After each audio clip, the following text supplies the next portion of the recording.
Thank you, and thanks for inviting me. I feel so grateful and honored to be a part of this amazing circle of people. I'm just so impressed to see people from all over the world coming together like this. It's Thank you, Ed and Pris, for making this happen. So even though we're all around the world and we all have different cultures that we've been raised in, something we all have in common is the human experience. And the human experience basically is a culmination of our stories and emotions that we gather through our lives, right? So as things happen in our lives, we kind of process it, and then we move through it and we learn from it. And what we find is that, and in a lot of cultures, we don't want to talk about emotions. Here's the thing about emotions, though: everyone has them, and even if we're not aware of them, they're always present and they're always influencing our lives. So if you can imagine, on the news, on the TV, right, there's a little ticker tape that goes along the bottom. Does everybody have that in their worlds? So the ticker tape, after a while, you don't really pay attention to it. You see kind of this, this person talking, or this story, or this headline, but the ticker tape is always running there. And that's kind of our subconscious, okay? So all of our experiences and our memories are like the ticker tape in the background. And so if we don't pay attention to them, like every now and then your eyes might wander down and you might see something and you might go, oh, whoa, wait, what was that? Right? So it's always there running. So it's really important. Did you guys just see my dog Yeah. break into the room? I saw you smile. So emotions hold energy.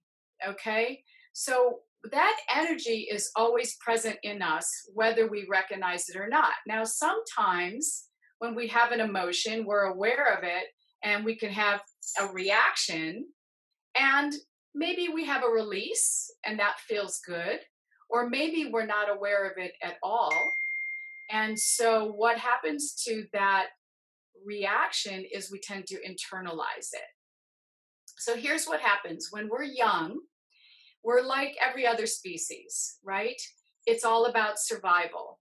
Our instincts are very primal, they're very basic, and we're looking at things like good, bad, live, die, right, wrong. There are these survival kinds of mechanisms that, as an infant and as a child, like any other species, it's all about survival. So what happens is the experiences that come to us when we're younger, we process them in our young brain and we learn these survival techniques. We learn what works and what doesn't work, usually within our immediate family system. However, we don't have the cognitive capability at that point to say, oh, well, if I behave this way, I'm going to get this kind of reaction. Or if I behave this way, I'm going to get a reaction that feels negative or punitive. But we process that at a cellular level. And our subconscious remembers that. As we get older, we can't just respond from a survival perspective, right? Some of you have probably had experiences, maybe with a teenager or a child, or maybe with yourself, where you respond like a child or a teenager, and it doesn't often work out so well, does it? So what happens is emotions that we start to learn as a child start to hide. Okay, so when something happens in current time, we respond and we think we're responding to the current event. And it is that event that triggers that reaction. However, how magnified our reaction is often has to do with the emotions and the experience that we've learned long ago. So what we know is that emotions don't know the calendar, right? Have any of you ever been to a family reunion or a holiday with the family that you haven't seen, or a high school reunion, right? Well, what happens? Somebody says something and boom, you're that 13-year-old or you're that 12-year-old, right? And you might go, "Well, these are my parents. Why am I getting triggered like I'm a teenager? I'm a 40-year-old woman. Why am I responding this way?" It's because I see some of you nodding. It's because emotions hide and emotions don't know the calendar. As much as we can recognize that and validate that in ourselves, then we don't have to judge ourselves for having that reaction. Does that make sense? So if somebody says something to you at a family event, and all of a sudden you find yourself feeling like the teenager, like, I have a family and children, and why, when my parents say something, do I get triggered as if I'm a child? That's why, because emotions don't know the calendar. So we have our reactions. We're entitled to our reactions. It's important to allow ourselves to have reactions. And then what do we do with that reaction? So let's just talk a little bit about what happens when we get triggered. What often happens is an emotion comes up. We may or may not be aware of it. And what often happens is we start creating a story around what's happening. Now, the story might be about us, the story might be about the other person, or the story might be about the event, right? And the story tends to kind of be the same all the time. And here's the story: he, she, it, they, them did something to me, and I have the details to prove it. And if you're my friend, you'll listen to everything I say, and you maybe you agree with me, and then I'll feel better, and then we'll both be exhausted, and then we'll probably do it again. Does that sound familiar to anyone? Yeah? So, what we need to do is to recognize that there is a story beneath the story. So, if we can look at and say, okay, I've got this story. This person did this to me, and I'm having a reaction. I'm feeling something that's coming up, and I feel unsettled. I may or may not be aware of what that is.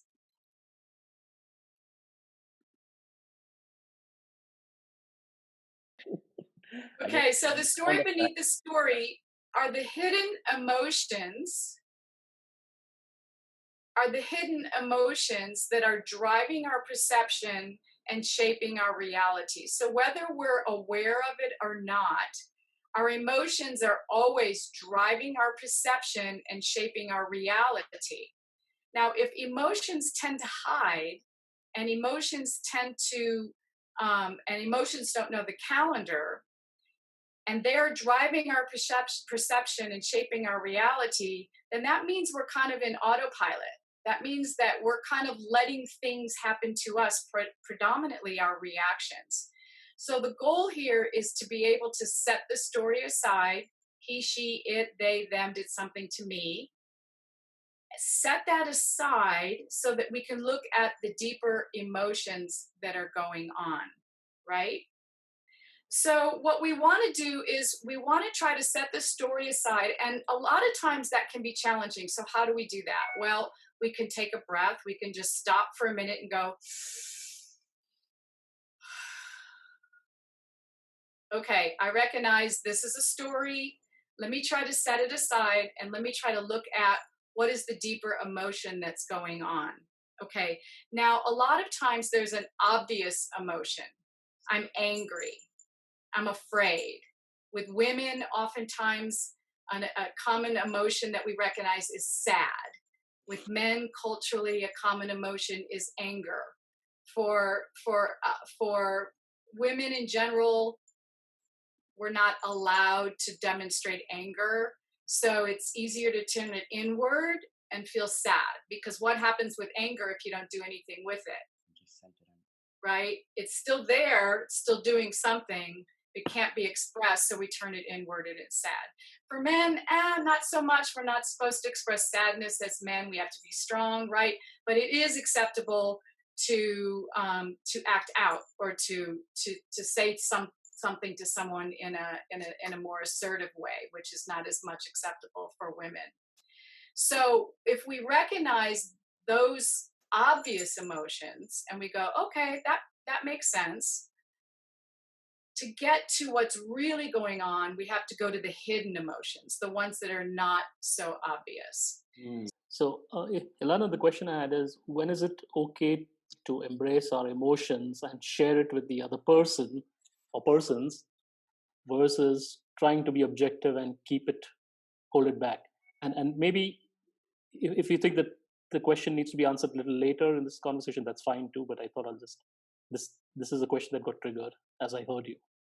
Okay, great. Great. Well, thank you for that. And I love the language that you used, that was a question that got triggered, Mhm. because what happens with our emotions is they get triggered, right? And so um, it's important to recognize the context that and the cultural context that you're in when an emotion is identified, right? So if you're in a business setting, you want to pay attention to that reaction, and perhaps it's not the appropriate time, perhaps it is. So let's just kind of step back from that for a minute.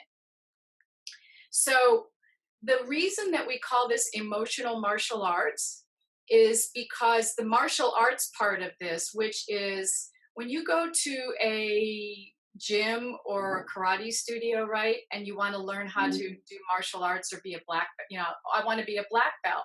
Well, what does it take to be a black belt? Well, first of all, let's look at emotional martial arts. On the emotional part, the most important thing that we can do, the first steps is awareness, awareness, awareness, awareness, awareness, awareness, awareness, awareness, right? Awareness times 10. So if we don't have the awareness that an emotion is present, where do we go from there? So point A to your question, which is great, which is what happens if we have an emotion, then when is it safe to express it? So A, bravo, because awareness is the most important necessary step, because if you don't have the awareness, where do you go from there, right?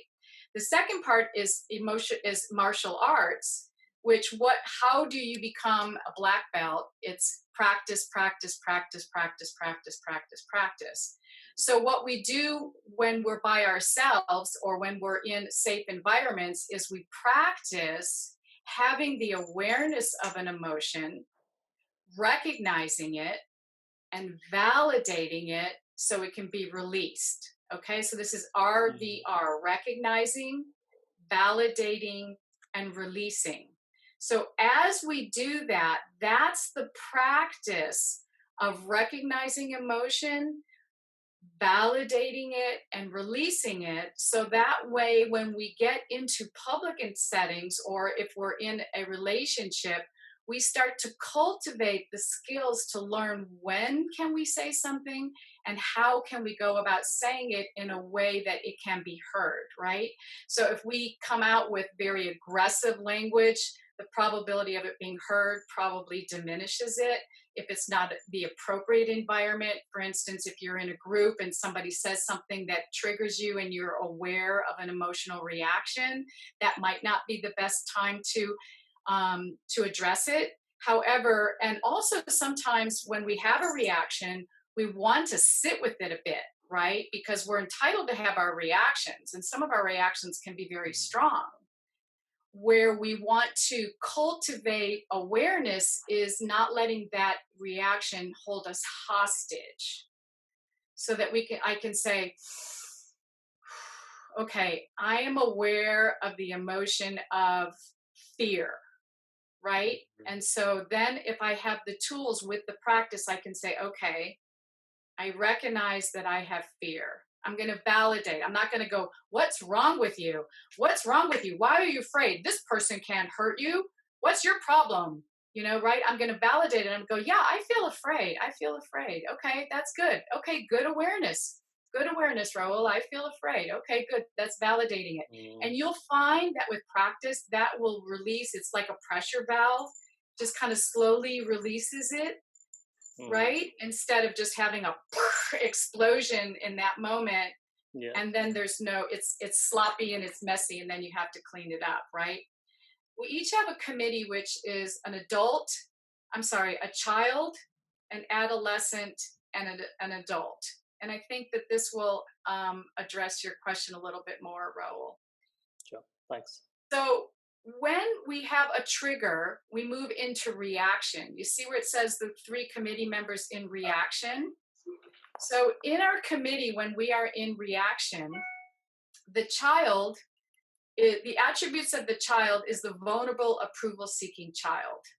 And the emotions that correlate with that are fear, sadness, guilt, shame, and worthlessness. And we can make this slide available to you guys afterward if you would like, so you don't have to worry about trying to get it all down.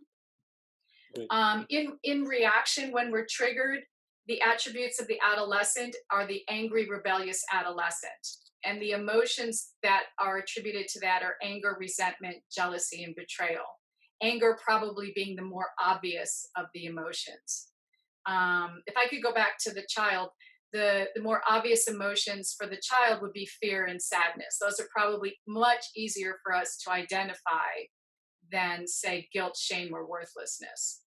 And then the third committee member is the parent, the critical, judgmental parent. Okay, this is the critic or the parent or the judge within ourselves. Okay, so we all have probably a story, or many of us have a story about people that felt critical in our lives or judgmental as we were growing up. And what happens in this survival technique that I was talking about earlier is we tend to adopt that criticism and that judge and incorporate it into ourselves, so that we end up, you hear a lot of people say, I can be my own worst enemy, right? That's the judge within us. Now, maybe it's somebody else's voice from another time zone, which is where we can do that work. But for now, it's just important to recognize that the parent, the critical, judgmental parent, is that voice within ourselves. And that tends to be expressed through thoughts, beliefs, judgments, conclusions, and stories. So when we're telling a story, he, she, it, they, them did something to me and I have the details to prove it, that's the judge. That's the judge saying, look at how I was wronged. Look at how this is not my fault, right? So if we get triggered in that moment, if we're by ourselves and it's safe, or we're with somebody that we feel safe with, we can take a breath and we can go, okay, I'm aware of the fact that I have now been triggered.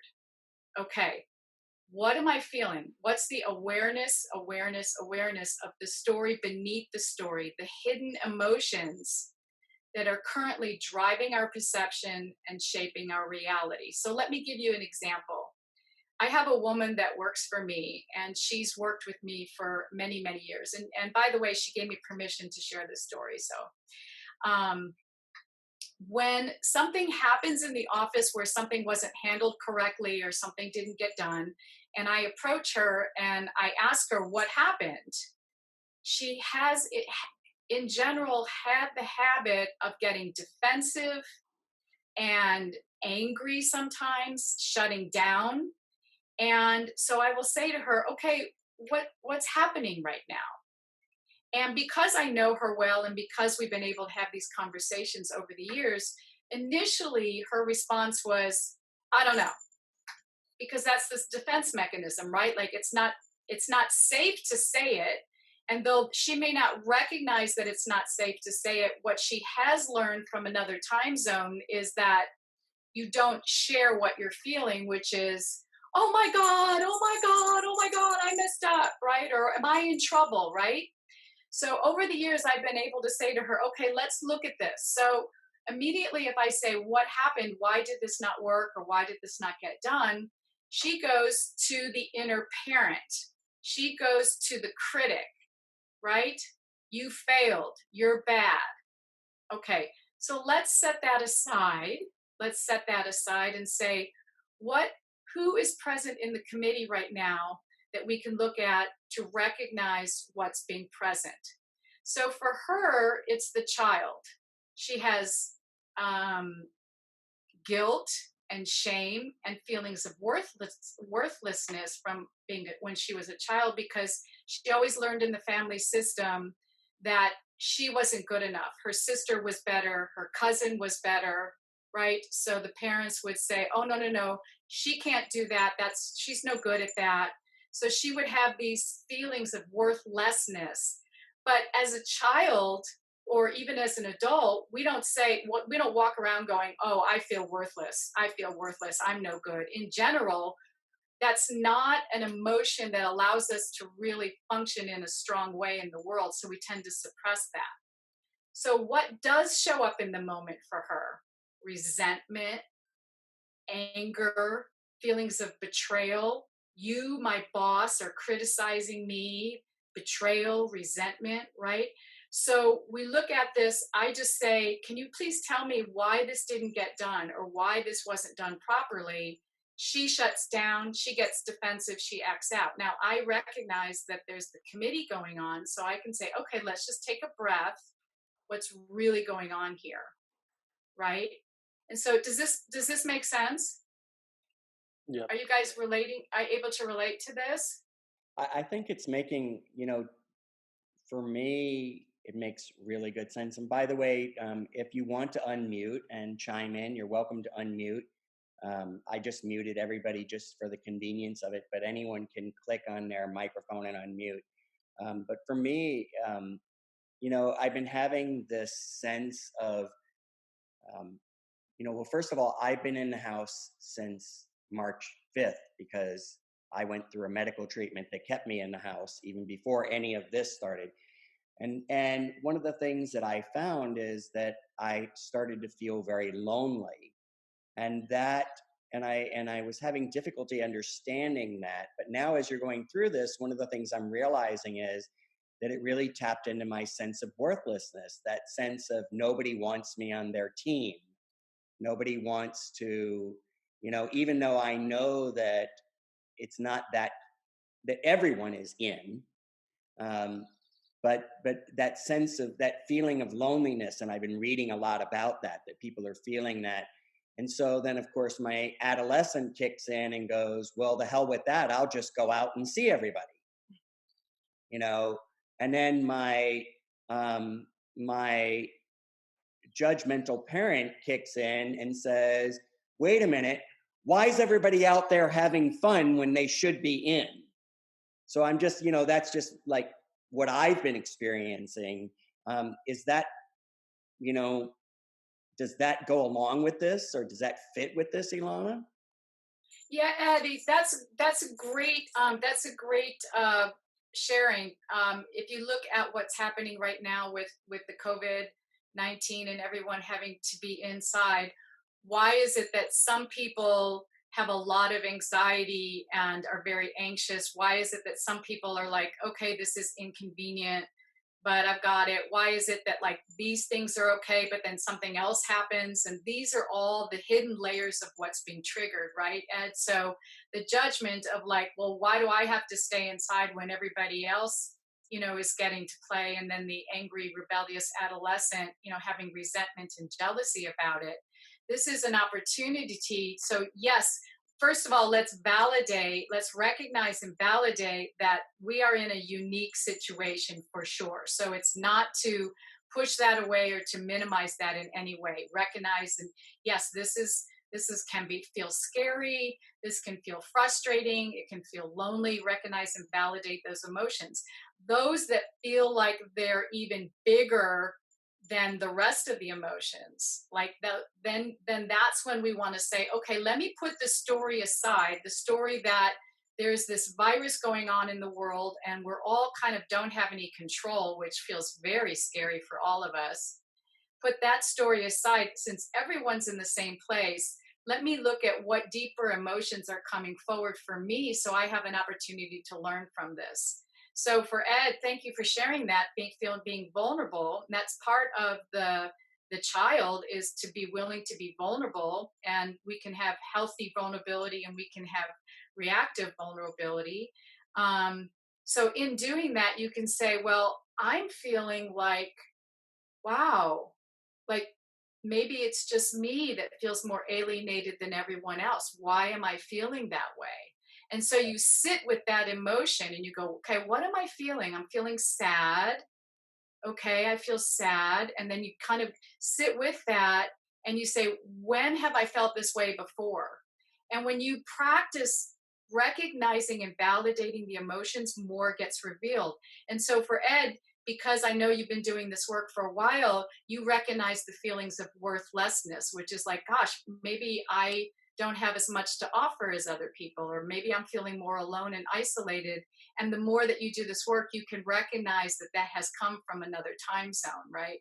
Like Right. the family system was like, you are not important enough. The family doesn't say you're worthless. You get it in very subliminal ways. Like parents come home and they don't have time to acknowledge you or to talk to you, or you're hurting, or you have a cold, or you fell, and there's no recognition or validation, or you don't feel loved and nurtured in that moment when you've had a bad dream, or maybe even more acting out of domestic violence kinds of things. So those messages come to us very, very subtly as children. That's that whole survival technique. We learn that if we have an emotion and we're feeling something and our parents don't seem to make it important in that moment, we feel worth less in that moment. And that story gets built on top of it. Every time we have something that's important to us as a child, an emotion that comes up, all we know is we cry as a child, right? We don't know how to express it. And every time we're not acknowledged or validated for that, the story that we're worth less continues to get heaped up and heaped up and heaped up. And then something happens in now time, and you're sitting at home by yourself, feeling alienated from other people, feeling vulnerable. And you take a breath and you go, wow, I'm feeling really, and you just let what you feel comes up. That's the recognizing and the validating. And then from that can come the releasing. So did that answer your question? Yeah, and actually, Parul has a question. I unmuted her, or a comment that she wants to make. Great.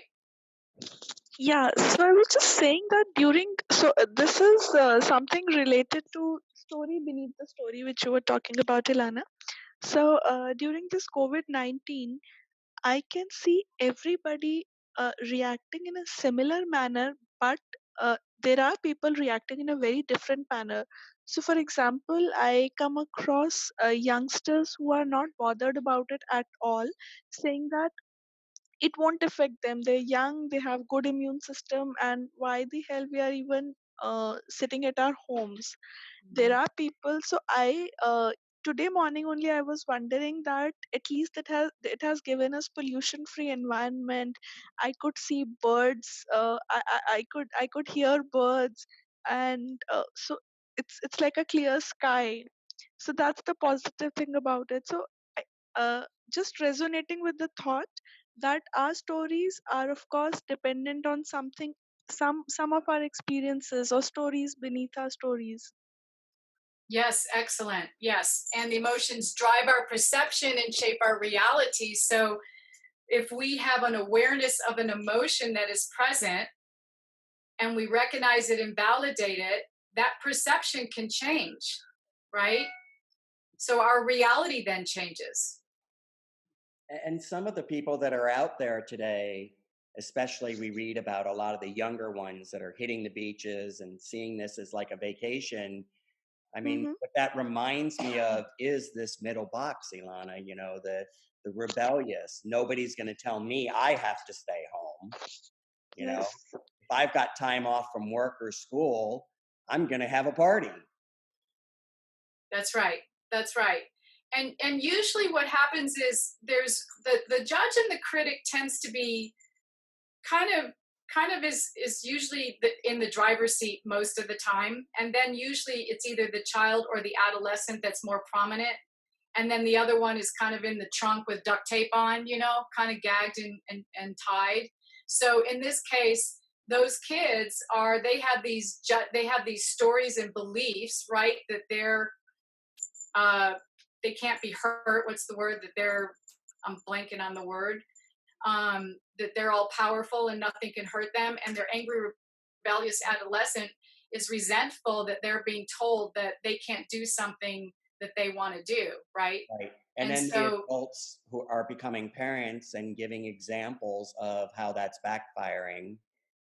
Because there was a COVID party in Kentucky, and I just heard on the news this morning that they had over 100 people at this party, and one of the people who was at the party has tested positive for the virus. And so they're, that's now, of course, the adults are putting that all over the news as a way of saying, see, this is why, thoughts, beliefs, judgments, conclusions, you should not have gone out. Right. And so if I'm that teenager or that young person and I have the tools of emotional martial arts, I might start shifting out of my angry, rebellious adolescent into my child, vulnerable, approval seeking child, right? Like I might feel guilt and shame and worthlessness, right? And so now that can be more present. And so, seek comfort right. from people rather than judge, and seek comfort from those around you rather than judgment from those around you. Possibly, if the child is coupled with the critical judgmental parent, they're going to do it all to themselves. So they could be feeling guilt and shame and worthless, and at the same time going, what's wrong with me? Why did I do that? Why am I so bad? How come I, and so we can get into these stories again, telling ourselves, getting caught up in the actual story of it. And again, no matter what it is, and that's why I love this stuff, these tools, because we're entitled to our reactions. And what we want to do in order to make sure that emotions drive our perception, shape our reality, to make sure we're not coming from autopilot, to make sure we are aware of how we're reacting so we can move through life in a healthy way, right? So we can have conversations with people, is to set the story aside. No matter what the story is, the story is valid. The story is clearly valid. And then at some point, we have to set it aside, take a deep breath and say, what's the story beneath the story, which is what are the hidden emotions that are probably from another time zone? And then we can look at it. Usually the angry, rebellious adolescent, Ed, is very much gagging and tying the scared, vulnerable, approval-seeking child with guilt and shame and worthlessness, because those are pretty scary emotions to allow yourself to have. Oh, Guilt, so we're doing shame, it. So you're saying we're doing worthlessness. you all three to ourselves. It's not like Absolutely. So it's not like we have these three roles in our life: the adult, the parent, and the rebellious teenager, which we might have anyhow. But we're actually doing the three. That's why it's the committee of three. It's absolutely, and we all have it. And just so that people see, because I know we're limited on time, just so that people see that it's not all what we perceive to be negative. And I just want to say this, because culturally, no matter which country we're raised in, there tends to be what are perceived as positive emotions and negative emotions, right? Those that are okay and those that are not okay. And if you think about a battery has a positive end and a positive charge and a negative charge, and neither is good or bad. Both are necessary. Those are the judgments and the criticisms that we put on those words and those emotions. So is guilt and shame negative and bad? Well, it might feel bad. It might feel bad while we have it. And that's why we want to recognize it and validate it. Because if it feels bad and we're not aware of it, we're going to be running icky inside as we're trying to maneuver through life, driving our perception and shaping our reality. So nothing is bad. It's all positive from the standpoint that we want to recognize it and validate it. So it's not running, or it's not running in the tape without us having awareness, so that we can be clean. And then, in the moment, Raul, back to your question, sometimes we need to take the time to process something. And we can get triggered and we can say, okay, I have the awareness of this. Now's not the time. Step away, process it, recognize it, validate it, get some clarity. What emotions are getting activated? What's the deeper hidden emotions? And then possibly go back to those people or that person and say, I would like to be able to have this conversation with you. I recognize that I got triggered, and what I learned about myself is this.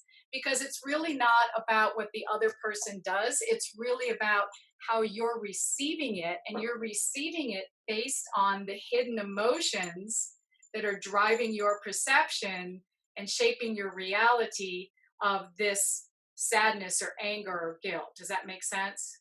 Yeah. That's a lot of real-time processing to do. Yeah. Yeah. And it can feel, and that's the thing about emotions is emotions are energy. I mean, emotion, mover, to move out, right? So it's either energy draining reactions or energy gaining creations, right? So it's all there. So it's like, it just depends on what we do with it. Right. So with these tools, I I find that it brings me great freedom because whatever I'm feeling, or however I get triggered in a moment, I have the tools to say, okay, let me set the story aside and recognize what are the hidden emotions that are driving my perception and shaping my reality, regardless of what's going on in the world. How I deal with what's happening is the only thing that I have control over. Right. So would Got it it. be helpful for people just to identify the emotions that they're having?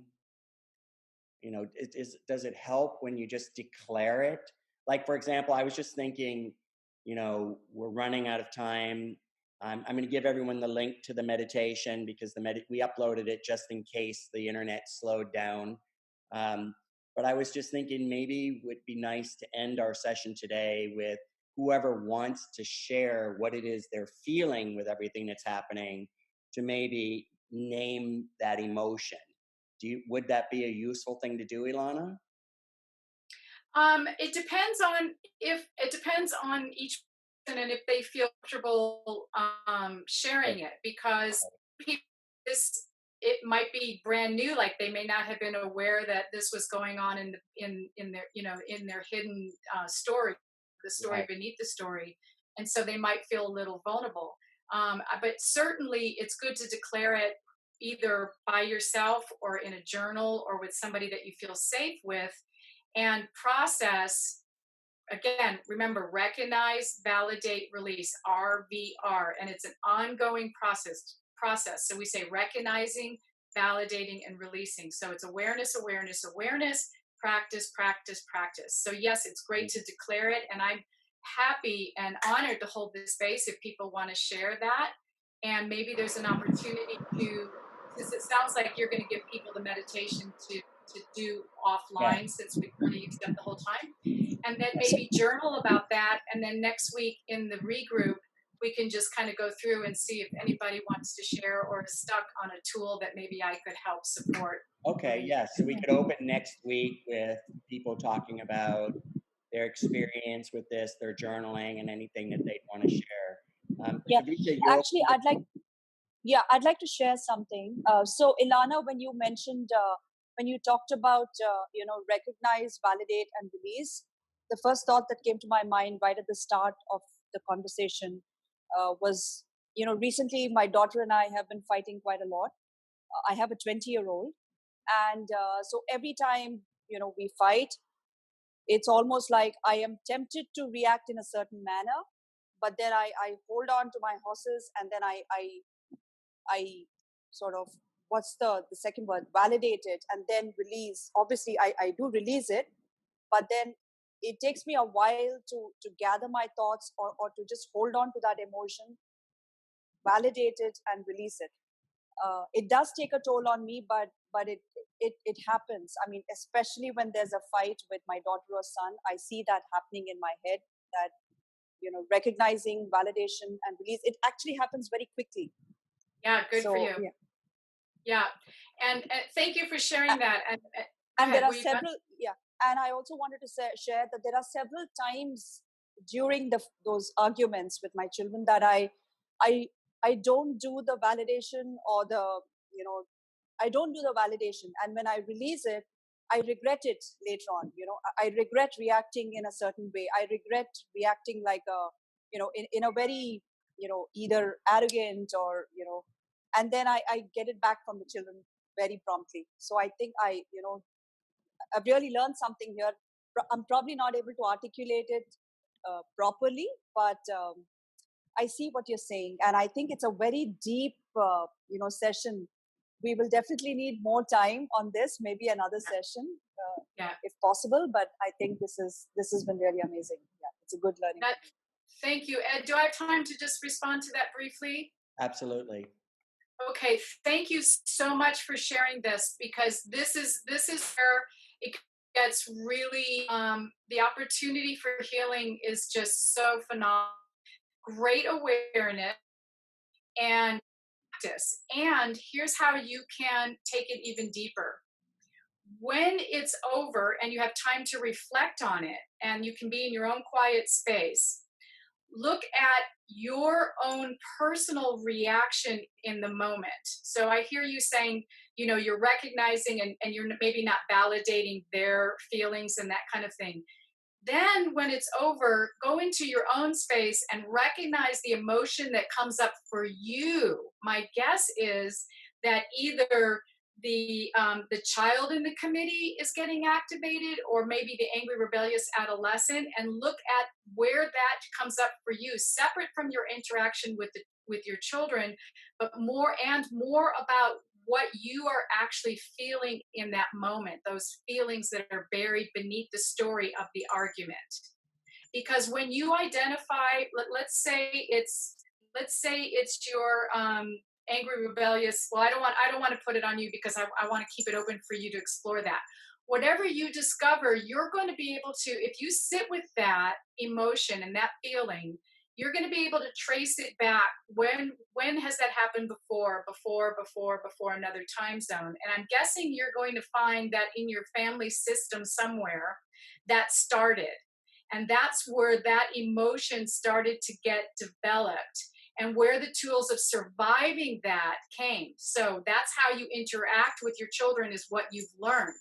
Now, what can you learn about what emotions are getting triggered and how to heal those within yourself?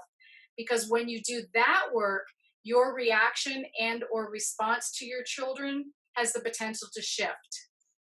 Does that make sense?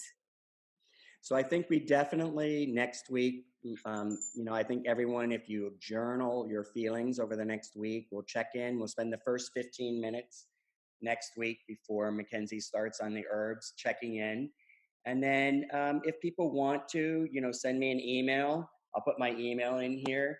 And if we have enough people interested, Elana, would you be willing to do another deeper session on this one that we could schedule? I would love to. I'd be honored to. So anyone who's interested, and I did put the meditation link in there. Please take the time to do that today, tonight, tomorrow, or every day. Actually, I've been playing it every day. And you're welcome to share this and all of the tools that are sent out, because, from our perspective, everything is shareable with everyone. So please feel free to share and invite people to join the sessions and everything. And I welcome feedback. If you prefer to send it to Ed, that's fine. If there's any feedback on what you experienced today or how the information was communicated, I welcome that. Thank you, everyone, for joining. I just want to respect everyone's time. Yes. Thank you. Thank you, everyone. And Thank we'll see you so everyone much. next week. Ilana, thank you so much. Thank you. My pleasure, my privilege. Bye, everyone. Thank you, Lana. Thank you. Bye. Thank you. Bye, everyone. Bye. Thank you. Bye. Take care.